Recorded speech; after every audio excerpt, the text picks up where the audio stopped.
ಈ ಹೋರಾಟ ಕಾಂಗ್ರೆಸ್ನ ಜನವಿರೋಧಿ ನೀತಿಯ ವಿರುದ್ಧ, ಈ ಹೋರಾಟ ಬೆಲೆ ಏರಿಕೆಯ ಕೆಟ್ಟ ಕಾಂಗ್ರೆಸ್ ಸರ್ಕಾರದ ಆಡಳಿತ ವಿರುದ್ಧ.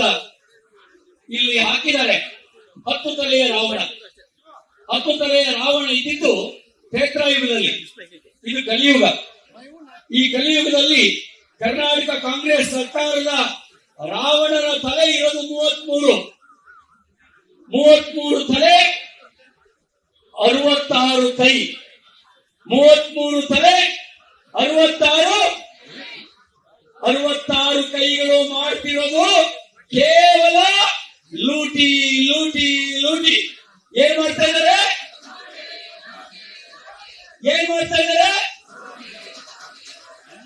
66 ಕೈ, 33 ತಲೆ ಮಾಡ್ತಿರೋದು ಒಂದೇ ಲೂಟಿ ಲೂಟಿ ಲೂಟಿ.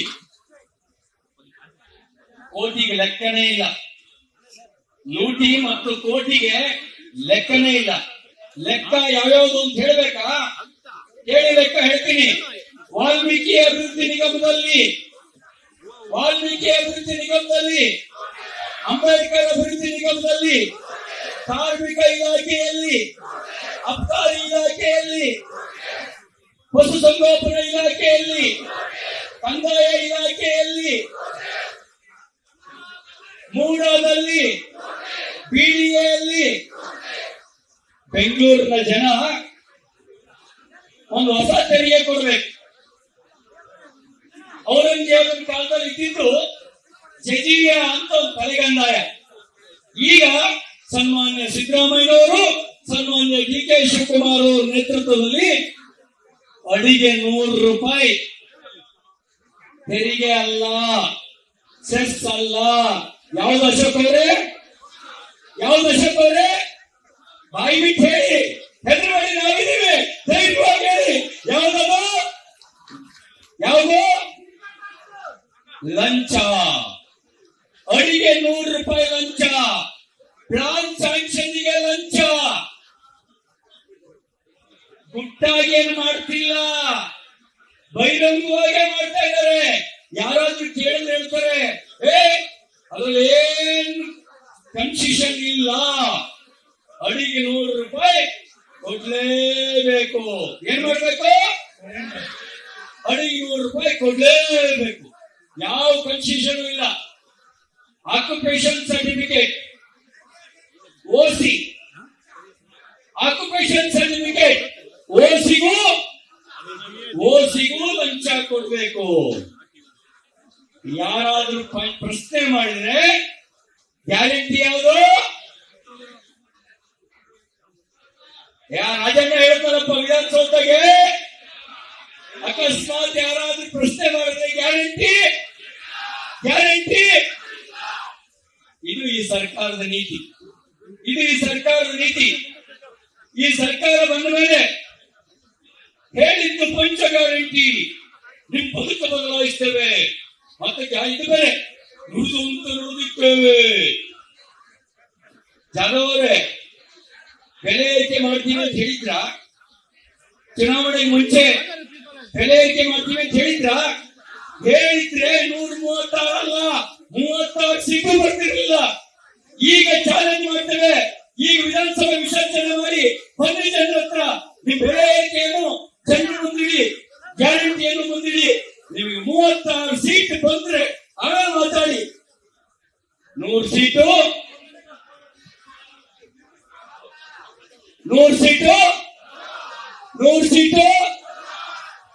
ಬರೋದು 36 ಸೀಟು ಗ್ಯಾರಂಟಿ ಇಲ್ಲ. ಯಾವ್ಯಾವ್ದು ಬೆಲೆ ಏರಿಸಿದ್ರು ಗೊತ್ತಾ?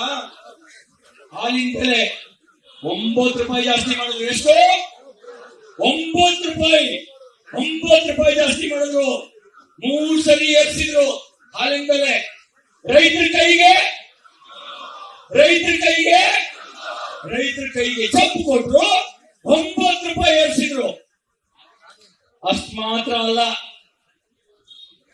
20 ರೂಪಾಯಿ ಇತ್ತು ಸ್ಟಾಂಪ್ ಪೇಪರ್ ಬೆಲೆ, ಈಗ 100, 500. ಅಬಕಾರಿ ದರ ಕ್ವಾರ್ಟರ್ಗೆ ಎಷ್ಟು ರೂಪಾಯಿ ಏರಿಸಿರಪ್ಪ? ಯಾರು ಪಕ್ಕ ಇರೋಪ್ಪ? ಕ್ವಾರ್ಟರ್ಗೆ ಎಷ್ಟು ಜಾಸ್ತಿ ಆಯ್ತು? 60 ರೂಪಾಯಿ ಜಾಸ್ತಿ ಆಯ್ತಂತೆ. ಏನ್ ತಾಯಿ, ಒಂದು ಕ್ವಾರ್ಟರ್ಗೆ 60 ಅಂದ್ರೆ ಮನೆ ಯಜಮಾನ ಒಂದೇ ಕ್ವಾರ್ಟರ್ ಕುಡಿತಾನೆ ಅಂದ್ರೆ 1800 ರೂಪಾಯಿ ರಿಕವರಿ ಆಯ್ತು. 2 ಕ್ವಾರ್ಟರ್ ಕುಡಿದ್ರೆ 3600. ನಿಮಗೆ ಹಾಕಿದ್ದು 2000, ನಿಮ್ಮ ಯಜಮಾನ್ರ ಹತ್ರ ಕಿತ್ತಿದ್ದು 3600. ಹಾಲಿನ ಬೆಲೆನೂ ಜಾಸ್ತಿ, ಆಲ್ಕೋಹಾಲಿನ ಬೆಲೆನೂ ಜಾಸ್ತಿ. ಬಸ್ ದರನ್ನು ಏರಿಸಿದ್ರು, ಕರೆಂಟ್ ದರನ್ನು ಏರಿಸಿದ್ರು, ಮೆಟ್ರೋ ದರನ್ನು ಏರಿಸಿದ್ರು. ಬಿಜೆಪಿ ಸರ್ಕಾರ ಹೇಳೇ ಕನ್ನಡ ಸ್ಟಾಂಪ್ ಡ್ಯೂಟಿನೂ ಜಾಸ್ತಿ ಮಾಡಿದ್ರು. 40% ಸ್ಟಾಂಪ್ ಡ್ಯೂಟಿ ಹೆಚ್ಚಳ. ಎಷ್ಟು ಪರ್ಸೆಂಟ್? 40% ಸ್ಟಾಂಪ್ ಡ್ಯೂಟಿ ಹೆಚ್ಚಳ. ಇಷ್ಟಕ್ಕೆ ಸುಮಾರಾಗಲಿಲ್ಲ.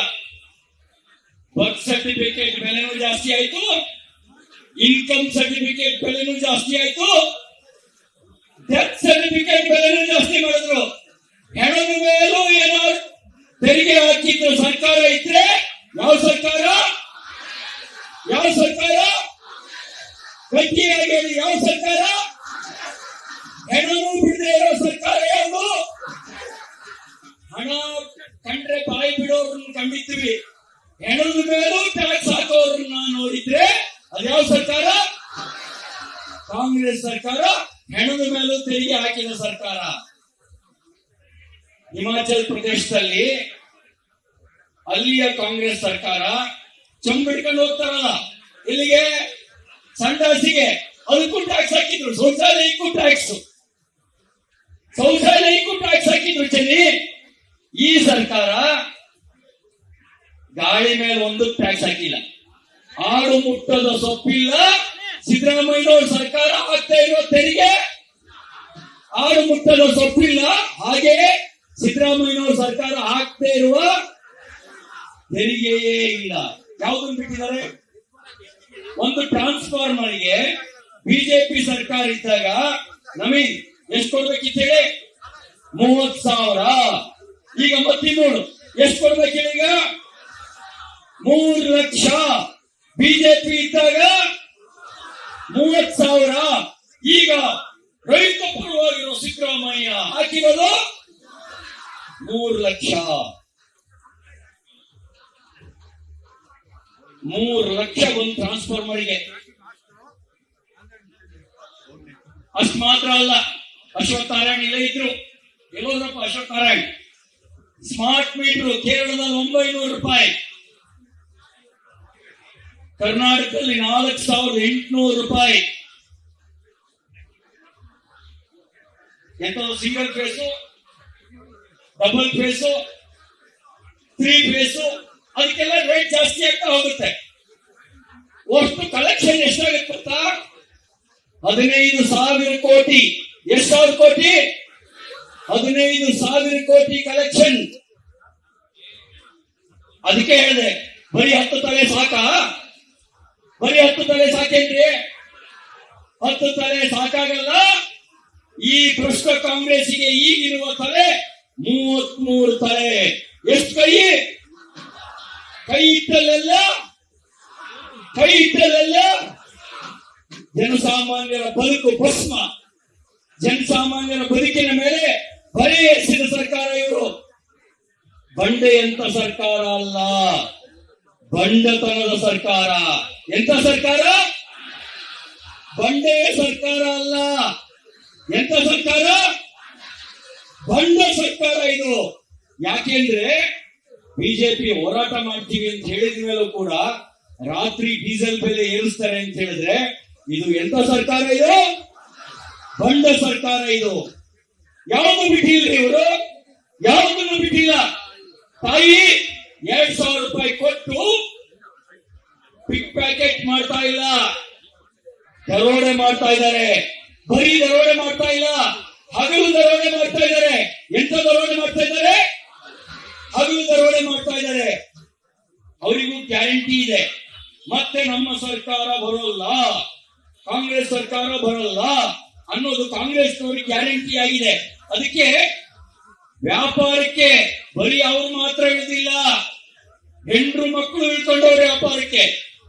ವ್ಯಾಪಾರಕ್ಕೆ ಬರೀ ಅವ್ರು ಮಾತ್ರ ಇಳಿದಿಲ್ಲ, ಹೆಂಡ್ರು ಮಕ್ಕಳನ್ನೆಲ್ಲ ಇಳಿಸಿದ್ದಾರೆ ವ್ಯಾಪಾರಕ್ಕೆ, ಎಲ್ಲರನ್ನೂ ಇಳಿಸಿ ಇದು ನಮ್ದು ಕಡೆದು, ಈಗ ಮಾಡಿಕೊಳ್ಳಬೇಕು, ಮತ್ತಿನ್ನು ನಮ್ಮ ಕಾಂಗ್ರೆಸ್ ಬರಲ್ಲ ಅನ್ನೋ ತೀರ್ಮಾನಕ್ಕೆ ಬಂದು ಒಬ್ಬರಿಗಿಂತ ಒಬ್ರು ಕಾಂಪಿಟೇಷನ್ ಇಳಿದಿದ್ದಾರೆ. ಕಾಂಗ್ರೆಸ್ ನೊಳಗೆ ಜಗಳ ಯಾಕೆ ಗೊತ್ತಾ? ನಿಂದೆಷ್ಟು ಕಲೆಕ್ಷನ್, ನಂದೆಷ್ಟು ಕಲೆಕ್ಷನ್, ನಿಂದೆಷ್ಟು ಕಲೆಕ್ಷನ್ ಅನ್ನಂತ ಜಗಳ. ಕಾಂಗ್ರೆಸ್ ಒಳಗಡೆ ಜಗಳ ಇರೋದು ಇನ್ಯಾವುದೋ ಕಾರಣಕ್ಕೆ ಅಂತ ಅನ್ಕೊಂಬೇಡಿ. ನನಗಿಂತ ನಿನ್ ಕಲೆಕ್ಷನ್ ಜಾಸ್ತಿ ಆಗ್ತಾ ಇದೆ ಅನ್ನೋ ಹೊಟ್ಟೆ ಕಿಚ್ಚು. ಕಲೆಕ್ಷನ್ನಿನ ಜಗಳ, ಆ ಕಲೆಕ್ಷನ್ ಸಲುವಾಗಿ ಜಗಳ ಆಡ್ತಾ ಇದ್ದಾರೆ. ಈ ಸರ್ಕಾರ ಜನ ವಿರೋಧಿ ಸರ್ಕಾರ. ಈ ಜನ ವಿರೋಧಿ ಸರ್ಕಾರ ಇರ್ಬೇಕಾ? ಮುಸ್ಲಿಂ ವ್ಯಕ್ತಿ ಹೇಳಿ, ಜೋರಾಗಿ ಹೇಳಿ, ಈ ಜನ ವಿರೋಧಿ ಸರ್ಕಾರ ಇರ್ಬೇಕಾ? ಈ ಜನ ವಿರೋಧಿ ಸರ್ಕಾರ ತೊಲಗಬೇಕು. ಸಂವಿಧಾನ ವಿರೋಧಿಯಾಗಿರ್ತಕ್ಕಂಥ ಸರ್ಕಾರ ತೊಲಗಬೇಕು. ಮಹದೇವಪ್ಪನಿಗೂ ಬರೆ, ಕಾಕಾ ಪಾಟೀಲ್ಗೂ, ಮಹದೇವಪ್ಪನಿಗೂ ಬರೆ, ಕಾಕಾ ಪಾಟೀಲ್ಗೂ ಬರೆ, ಜಮೀರ್ಗೆ ಮಾತ್ರ ಬೆಣ್ಣೆ, ಮಹದೇವಪ್ಪನಿಗೂ ಸುಣ್ಣ. SCP TSP ಮಹದೇವಪ್ಪನು ಬಿಡಲಿಲ್ಲ, ಮುನಿಯಪ್ಪನು ಬಿಡಲಿಲ್ಲ, ಜಾಧವ್ ನಿಮ್ಮನ್ನು ಬಿಡಲಿಲ್ಲ. SCP TSP ಲೂಟಿ.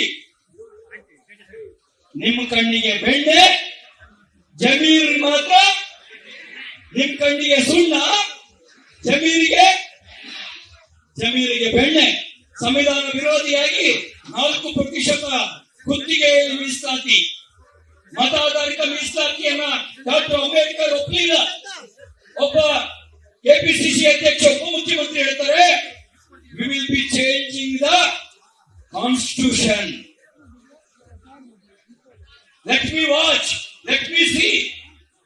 Good time will come.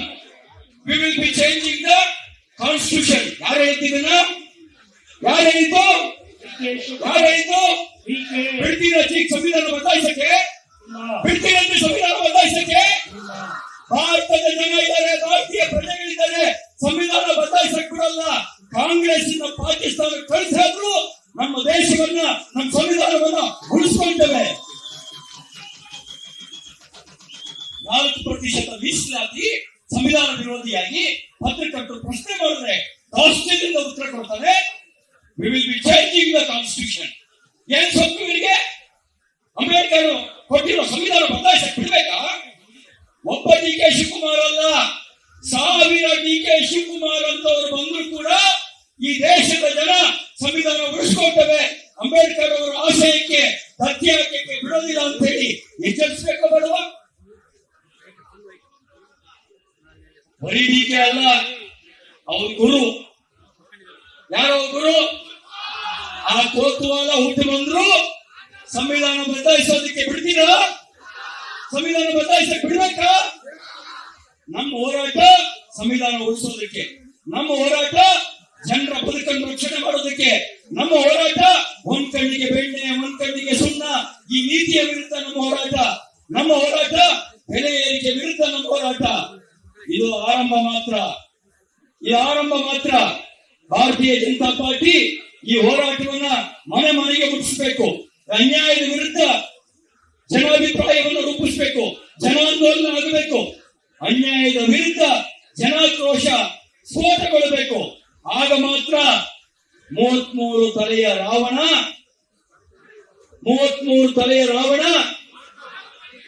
66 ಕೈಯಿನ Ravana ಭಸ್ಮ ಆಗಲಿಕ್ಕೆ ಸಾಧ್ಯ. ಈ ಪ್ರಜಾಪ್ರಭುತ್ವದಲ್ಲಿ ಬೇಕಾದ್ರೂ ಮಾಡಬಹುದು ಅನ್ನುವಂತ ಮನಸ್ಥಿತಿ ಇವತ್ತಿನ ಕಾಂಗ್ರೆಸ್ ಏನು ಹೊಂದಿದೆ, ಇದು ನಡೆಯೋದಿಲ್ಲ. ನೀವು ಮಾಡ್ತಿರುವ ಮೋಸ, ನೀವು ಮಾಡ್ತಿರುವ ವಂಚನೆಯ ವಿರುದ್ಧ ಜನಾಭಿಪ್ರಾಯವನ್ನು ರೂಪಿಸುವಂತ ಕೆಲಸವನ್ನ ಮಾಡ್ತೇವೆ ಅಂತಕ್ಕಂಥ ಮಾತನ್ನು ಹೇಳ್ತಾ